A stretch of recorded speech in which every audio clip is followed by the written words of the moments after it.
राम राम राम राम राम राम राम राम राम नारायण नारायण। संबंध चौथे श्लोक से लेकर 10वें श्लोक तक भगवान ने अपने प्रभाव, सामर्थ्य आदि का वर्णन किया। उस प्रभाव को न मानने वालों का वर्णन 11वें और 12वें श्लोक में कर दिया। अब उस प्रभाव को जानकर भजन करने वालों का वर्णन आगे के श्लोक में करते हैं। महात्मानस्तु मां पार्थ दैवीं प्रकृतिमाश्रिता भजन्त्यनन्यमनसो ज्ञात्वा भूतादिमव्ययम्।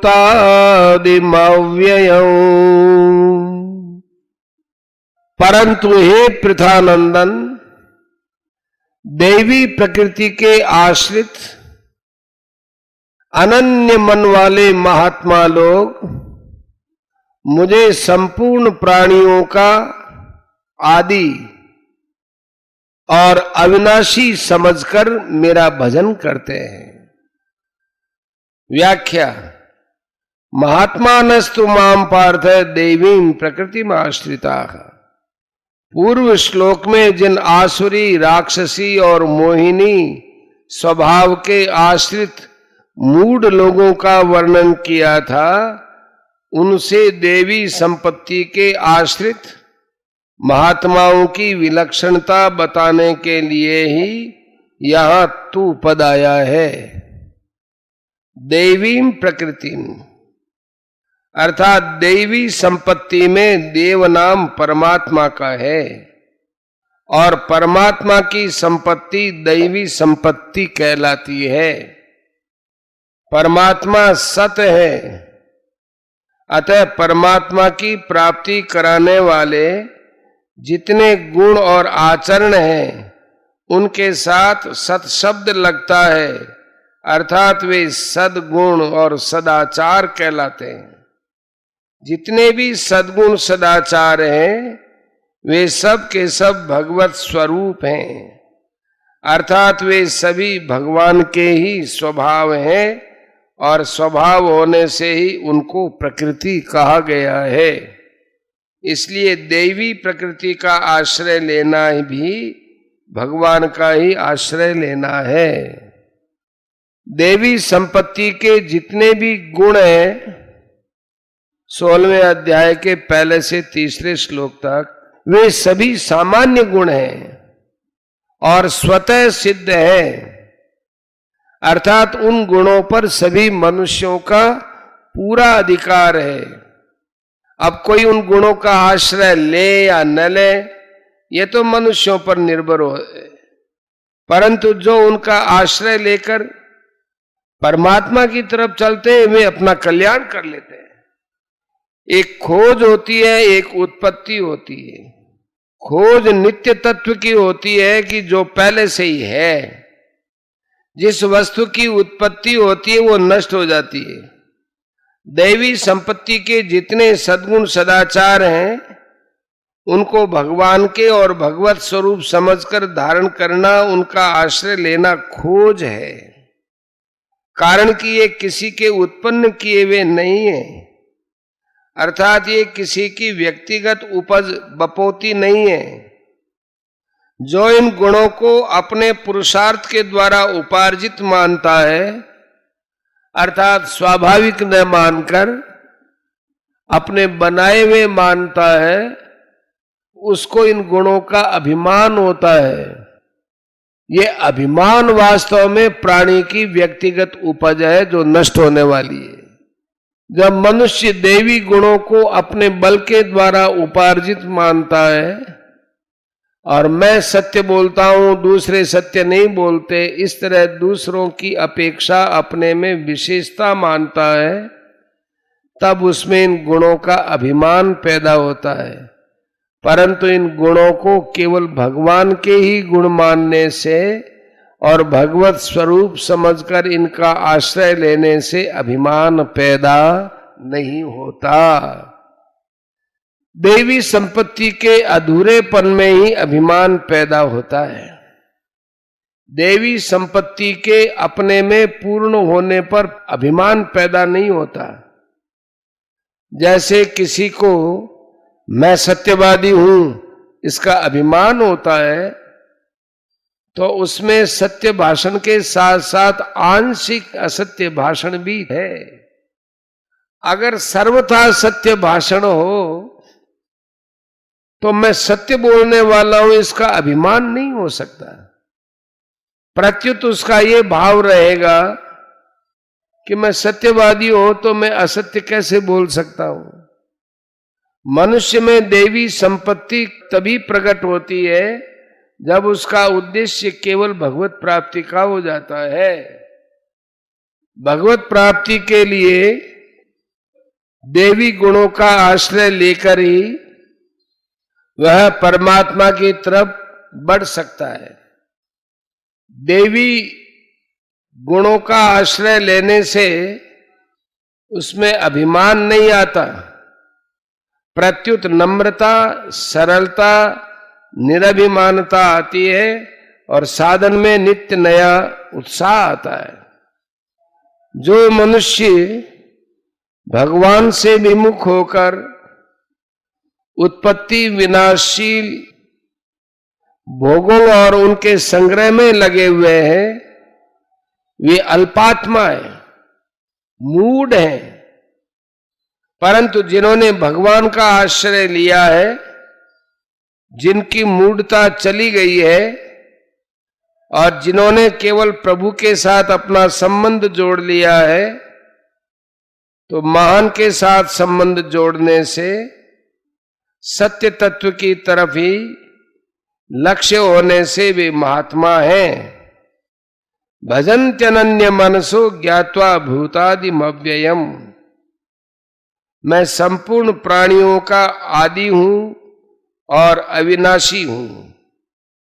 तात्पर्य है कि संसार उत्पन्न नहीं हुआ था उस समय मैं था, और सब संसार लीन हो जाएगा उस समय में भी मैं ही रहूंगा। ऐसा मैं अनादि अनंत हूं। अनंत ब्रह्मांड, अनंत सृष्टियां, अनंत स्थावर जंगम प्राणी मुझसे उत्पन्न होते हैं, मुझ में ही स्थित रहते हैं, मेरे द्वारा ही पालित होते हैं और मुझ में ही लीन होते हैं। परंतु मैं ज्यों का त्यों निर्विकार रहता हूं, मुझ में कभी किंचन मात्र भी कमी नहीं आती। सांसारिक वस्तुओं का ये नियम है कि किसी वस्तु से कोई चीज उत्पन्न होती है तो उस वस्तु में कमी आ जाती है। जैसे मिट्टी से घड़े पैदा होने पर मिट्टी में कमी आ जाती है, सोने से गहने पैदा होने पर सोने में कमी आ जाती है। परंतु मुझसे अनंत सृष्टियां पैदा होने पर भी मुझ में किंचन मात्र भी कमी नहीं आती। क्यों? क्योंकि मैं सबका अव्यय बीज हूं। 9वें अध्याय का 18वां।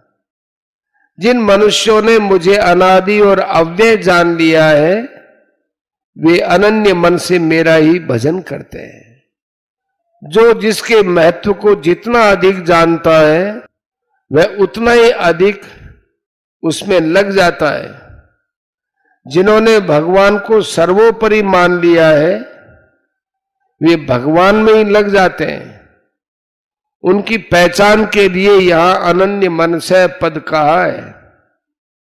उनका मन भगवान में ही लीन हो जाने से उनकी वृत्ति इस लोक के और परलोक के भोगों की तरफ कभी नहीं जाती। भोगों में उनकी महत्व बुद्धि नहीं रहती। अनन्य मन वाला होने का तात्पर्य है कि उनके मन में अन्य का आश्रय नहीं है, सहारा नहीं है, भरोसा नहीं है, अन्य किसी में आकर्षण नहीं है और केवल भगवान में ही अपनापन है। इस प्रकार अनन्य मन से वे भगवान का भजन करते हैं। भगवान का भजन किसी तरह से किया जाए उससे लाभ ही होता है, परंतु भगवान के साथ अनन्य होकर मैं भगवान का हूं और भगवान मेरे हैं ऐसा संबंध जोड़कर थोड़ा भी भजन किया जाए तो उससे बहुत लाभ होता है। कारण कि अपनेपन का संबंध नित्य निरंतर रहता है, जबकि क्रिया का संबंध नित्य निरंतर नहीं रहता है। क्रिया छूटते ही उसका संबंध छूट जाता है। इसलिए सबके आदि और अविनाशी परमात्मा मेरे हैं और मैं उनका हूं, ऐसा जिसने जान लिया है वह अपने आप को भगवान के चरणों में अर्पित करके शरीर, इंद्रियां, मन, बुद्धि से जो कुछ भी शारीरिक, व्यावहारिक, लौकिक, वैदिक, पारमार्थिक कार्य करता है वह सब भजन रूप से भगवान की प्रसन्नता के लिए ही होता है। यही उसका अनन्य मन से भजन करना है। इसका वर्णन गीता में जगह जगह हुआ है। 8 का 14वां, 9वें का 22वां, 12वें का 6ठा और 14वें का 26वां। परिशिष्ट भाव। पूर्व श्लोक में पतन की तरफ चलने वाले संसारी मनुष्यों का वर्णन करके अब उनसे विलक्षण भगवान की तरफ चलने वाले भक्तों का वर्णन करते हैं। देवी प्रकृति का अर्थ है भगवान का स्वभाव। आसुरी प्रकृति के आश्रित मनुष्य न तो भगवान को मानते हैं न उनकी आज्ञा को मानते हैं। तीसरे का 32वां। परंतु देवी प्रकृति के आश्रित मनुष्य भगवान को भी मानते हैं और उनकी आज्ञा को भी मानते हैं। तीसरे अध्याय का 31वां। ज्ञात्वा भूतादिम अव्ययम। अनंत ब्रह्मांडों के अविनाशी बीज भगवान ही हैं। 7वें का 10वां और 9वें का 18वां। इस प्रकार दृढ़ता पूर्वक मानना ही भगवान को आदि और अविनाशी जानना है। दृढ़ मान्यता भी जानने के समान होती है। भगवान सबके आदि और अविनाशी हैं, इसका वर्णन इसी अध्याय के 4थे श्लोक से 11वें श्लोक तक हुआ है।